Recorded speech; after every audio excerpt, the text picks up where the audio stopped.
We all know that cats can be aggressive, but isn't it confusing when they come over to you, all friendly, asking for cuddles and strokes, and when you try to give it to them, that's when you get yourself bitten or scratched? Well, today I'm going to take you through everything petting aggression, including why it happens and what you can do about it. So let's get started. We often see petting aggression in friendly cats.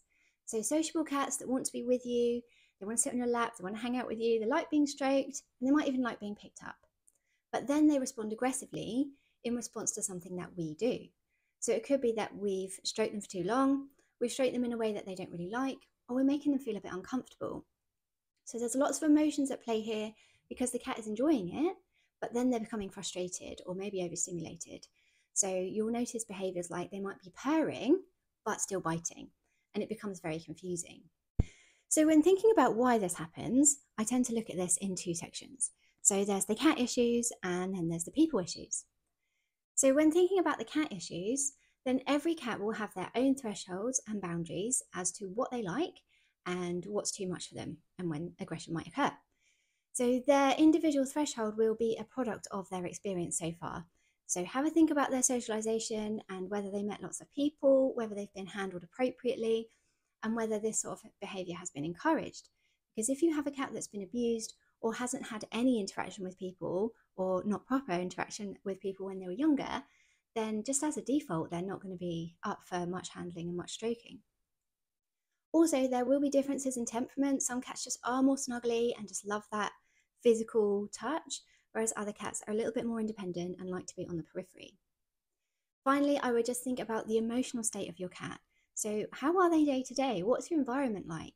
If they're scared by things, if they're stressed, if they're not really coping in a stressful environment, then normally they'll be less open to strokes and cuddles. Like there will be some cats that still love all that, but if they're not in the mood for it because they've just had a fight with another cat, then that's totally understandable and we need to take that into account too. This can also happen because of the way people behave. So some people interact with their cats in a way that's not very cat friendly. And some cats are quite resilient to this and other cats are more sensitive.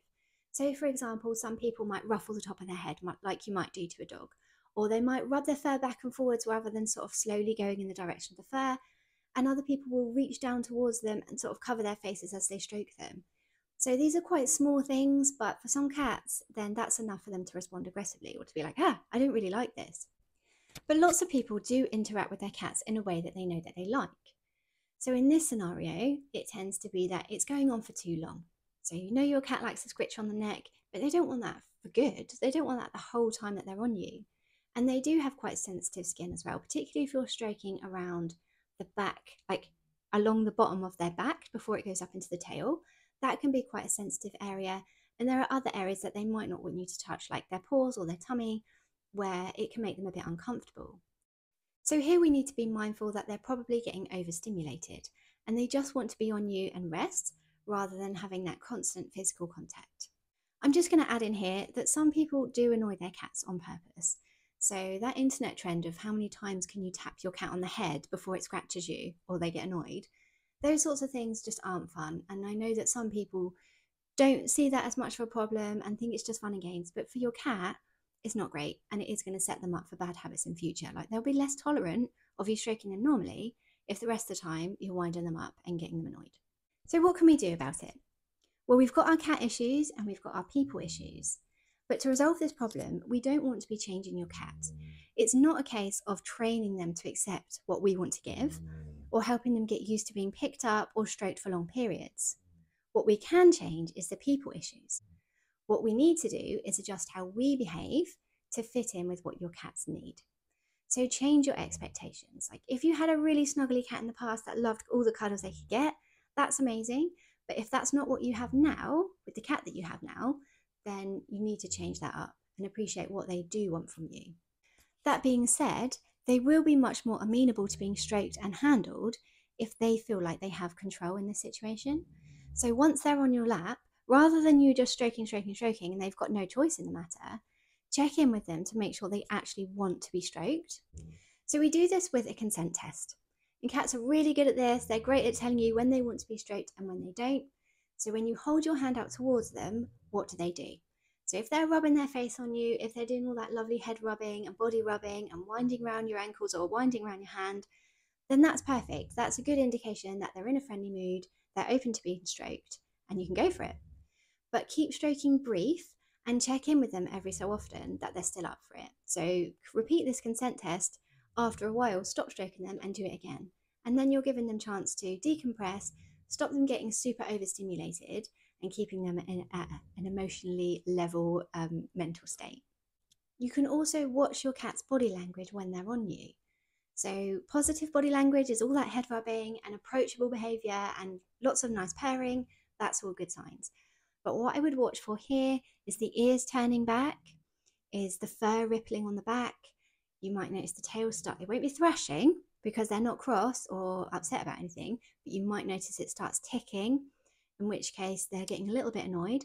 And sometimes they'll do like quite a sharp turn towards you. So they might not bite you, but it's as if they were going to. So they'll turn back and be like, oh, I've had enough. So these are all signs that it is getting too much for them and they don't want you to continue. Like they want to stay on you because if they didn't, they would go. But they don't want all that hands-on physical interactions. So watch their body language, understand what they're trying to tell you and listen. It's so important to listen because what we're trying to do is build up trust so that when that cat's on your lap, they know they can totally switch off. It's where they're most relaxed. It's where they're totally comfortable without having to worry about, oh, am I, like, I want to be here, but am I going to be constantly stroked? Is this going to annoy me? Is it somewhere where I actually want to be? So make sure you're listening to what they tell you so that as soon as you notice these little signs, then you can stop it and they can just chill and hang out without having to be constantly bothered. If you don't listen, then what you'll probably find is that they don't bother with all these warning signs. They go straight for the bite because they've tried that in the past and they've waited for it to stop and it didn't. And the only thing that stopped the stroking was the biting or a swipe. So bear this in mind because lots of people will come to me and say, my cat attacks without warning. Like they're sat on my lap and they attack my hand without any warning signs. The tail's not flicking, the ears aren't back. And that's true, but that's because it's been going on for a long, long time. And it's just the way that they manage it now. If they're stroked in a way they don't like, they bite, and that's that. So make sure you're listening to them from the very start so that they know they can use these warning signs to get you to stop and will really cement that trust between you. If you have a cat that gets super overstimulated and they're super excited and they're just getting so riled up that they're stroke, and they want more and more and more and more, and you can see like, wow, they're getting so excitable with it, then it's up to you to bring their emotional state back down again. So do keep it brief. Give them lots of breaks. Don't let it build and build and build and build. Just keep it at a low level where you're getting strokes, but then we're stopping. Getting more and then we're stopping. Because some cats get so overstimulated that then they turn around and bite. So there are a couple of things to keep in mind here. It doesn't necessarily mean that they are getting annoyed by it. They might still love it, but it's still too much for them. It's riling them up and it's too much for them.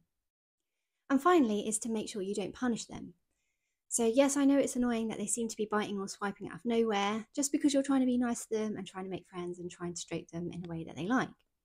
But what you're doing here, if you shout, if you smack, if you push them down, if you do anything that they find upsetting, then you're adding in an additional emotion here. You're adding in fear, you're adding in anxiety, and you're making this a much bigger deal than it was in the beginning.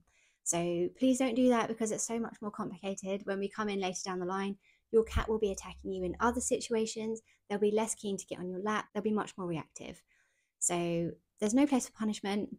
Don't do that. Let's go back to basics and you interact with them in a way that they like. So just like every behavior problem, the bottom line is, the crux of the problem is understanding the cat that you have in your household. Your cat is an individual. It's different to any other cat in the whole wide world.